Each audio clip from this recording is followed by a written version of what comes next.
Friends, ನನ್ನ ಹೆಸರು ಸುಪ್ರಿಯಾ ಕೋಳಿ. ನಾನು ಸರ್ಕಾರಿ ಕನ್ನಡ ಹಿರಿಯ ಪ್ರಾಥಮಿಕ ಶಾಲೆ ಸದಾಶಿವನಗರ ಬನಹಟ್ಟಿಯಲ್ಲಿ 5ನೇ ತರಗತಿ ಓದುತ್ತಿದ್ದೇನೆ. ನಮ್ಮ ಶಾಲೆಯಲ್ಲಿ ಶ್ರೀ ಸಿಂಧೆ ಸರ್ ಅವರು ಸ್ಪರ್ಧೆಯಲ್ಲಿ ನಾನೆಲ್ಲಿ ಸಾಮಾನ್ಯ ಜ್ಞಾನ ಅಂತ ಒಂದು ಕ್ವಿಜ್ ಅನ್ನು ಮಾಡಿದ್ದಾರೆ. ಆ ಕ್ವಿಜ್ ಅನ್ನು ನಾವು ಬಹಳ ಬಳಸುತ್ತಿದ್ದೇವೆ ಮತ್ತು ಆ ಕ್ವಿಜ್ ಅಲ್ಲಿ ನಾನಾ ತರಹದ ಪ್ರಶ್ನೆಗಳು, ನಾನಾ ತರಹದ ಉತ್ತರಗಳಿವೆ. ಸ್ಪರ್ಧೆಯಲ್ಲಿ ನಾನೆಲ್ಲಿ ಸಾಮಾನ್ಯ ಜ್ಞಾನ ಪರೀಕ್ಷೆ 30ನೇ ರವಿವಾರ. ಸ್ಪರ್ಧೆಯಲ್ಲಿ ನಾನೆಲ್ಲಿ ಸಾಮಾನ್ಯ ಜ್ಞಾನ ಪರೀಕ್ಷೆ 25ನೇ ರವಿವಾರ. ಸ್ಪರ್ಧೆಯಲ್ಲಿ ನಾನೆಲ್ಲಿ ಸಾಮಾನ್ಯ ಜ್ಞಾನ ಪರೀಕ್ಷೆ 34ನೇ ರವಿವಾರ. ಸ್ಪರ್ಧೆಯಲ್ಲಿ ನಾನೆಲ್ಲಿ ಸಾಮಾನ್ಯ ಜ್ಞಾನ ಪರೀಕ್ಷೆ 27ನೇ ರವಿವಾರ. ಈ ತರ ನಮ್ಮ ಶಾಲೆಯ ಶಿಕ್ಷಕರಾದಂಥ ಸಿಂಧೆ ಸರ್ ಅವರು ಪ್ರತಿ 38 ರವಿವಾರದಂದು ಬಿಡುತ್ತಿದ್ದಾರೆ. ಇದರಿಂದ ನಾವು ತುಂಬಾ ಇಂಪ್ರೂವ್ ಆಗುತ್ತಿದ್ದೇವೆ. ನಾವು ಅಷ್ಟೇ ಅಲ್ಲ, ನಮ್ಮ ಅಕ್ಕಪಕ್ಕದಲ್ಲಿರುವ ಶಾಲೆಗಳು ಕೂಡ ಇದನ್ನು ಬಳಕೆ ಮಾಡುತ್ತಿದೆ, ತುಂಬಾ ಬಳಸುತ್ತಿದ್ದಾರೆ. ಇದನ್ನು ಕೂಡ ನೀವು ಬಳಸಿ. ಇದು ತುಂಬಾ ನಿಮಗೆ ಹೆಲ್ಪ್ ಆಗುತ್ತದೆ. ಇದನ್ನು ನೋಡಿ ಎಲ್ಲರೂ ಮನೆಯಲ್ಲೇ ಫೋನ್ ತಗೊಂಡು ಎಲ್ಲಾ ಪ್ರಶ್ನೆಗಳ ಜೊತೆಗೆ ಉತ್ತರವನ್ನು ಕೂಡ ಕೊಡುತ್ತಿದ್ದಾರೆ. ಇದನ್ನು ನೋಡಿದರೆ ನಾವು ಎಷ್ಟು ಇಂಪ್ರೂವ್ ಆಗುತ್ತಿದ್ದೇವೆ ಅಂತ ನಮಗೆ ಗೊತ್ತಾಗುತ್ತೆ ಮತ್ತು ನಮಗೆ ಇದನ್ನು ಮಾಡುವುದರಿಂದ ತುಂಬಾ ಖುಷಿ ಆಗುತ್ತೆ. ಇದನ್ನು ಮಾಡಿದ ಸಿಂಧೆ ಸರ್ ಅವರಿಗೆ ಧನ್ಯವಾದಗಳು. ಮನೆಯಲ್ಲಿ ಈಗ ನಾವು 35ನೇ ರವಿವಾರವನ್ನು ಇದನ್ನು ಹೇಗೆ ಬಳಸುವುದು ಅಂತ ನೋಡೋಣ. ಇದನ್ನು ಒತ್ತಕಬೇಕು, ಕ್ಲಿಕ್ ಮಾಡಬೇಕು. ಸ್ಪರ್ಧೆಯಲ್ಲಿ ನಾನೆಲ್ಲಿ ಸಾಮಾನ್ಯ ಜ್ಞಾನ ಪರೀಕ್ಷೆ 35ನೇ ರವಿವಾರ.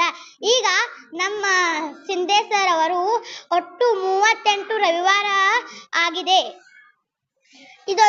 ಇವನ್ನೆಲ್ಲ ನೋಡೋಣ. ನಾನು ಹಂಗೆ ಸುಮ್ಮನೆ ಹಾಕ್ತೀನಿ, ನೀವು ತಿಳ್ಕೊಳ್ಳಿ ಅಂತ.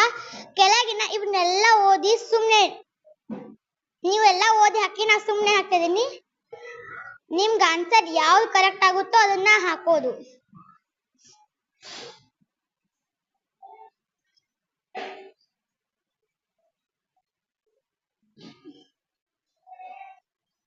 ನಾನು ಸುಮ್ಮನೆ ಹಾಕ್ತಾ ಇದ್ದೀನಿ, ನಾನು ನೋಡಿ ಹಾಕ್ಬೇಡಿ.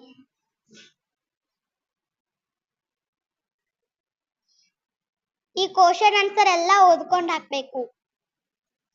ಲಾಸ್ಟ್ ಇವೆಲ್ಲ ಕ್ವಶನ್ ಆನ್ಸರ್ ಮುಗಿದ್ಮೇಲೆ ನೀವು ಸಬ್ಮಿಟ್ ಅಂತ ಬರುತ್ತೆ, ಅದನ್ನ ಕ್ಲಿಕ್ ಮಾಡಬೇಕು. ನೆಕ್ಸ್ಟ್ ನಿಮ್ಮ ಹೆಸರುನು ಹಾಕಬೇಕು.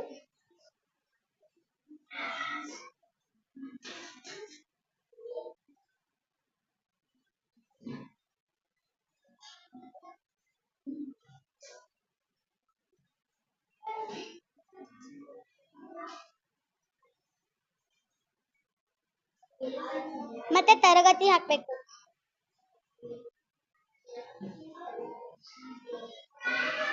ಲಾಸ್ಟ್ ಸಬ್ಮಿಟ್ ಮಾಡಬೇಕು. ಸಬ್ಮಿಟ್ ಮಾಡಿ ಬೇಕು. ನಿಮ್ ಕ್ವಶನ್ಗೆ ಮತ್ತೆ ನೀವು ಎಷ್ಟು ಅಂಕಗಳನ್ನ ಪಡೆದಿರಂತ ಇಲ್ಲೇ ಬರುತ್ತೆ. ಇದನ್ನು ಉದ್ದೇಶ ನಮ್ಮ ಸರ್ಕಾರಿ ಶಾಲೆಯ ಮಕ್ಕಳಲ್ಲಿ ಭವಿಷ್ಯದಲ್ಲಿ ಎದುರಾಗುವ ಸ್ಪರ್ಧಾತ್ಮಕ ಪರೀಕ್ಷೆಗೆ ಸಿದ್ಧಗೊಳಿಸುವುದು. ವಿನಂತಿ.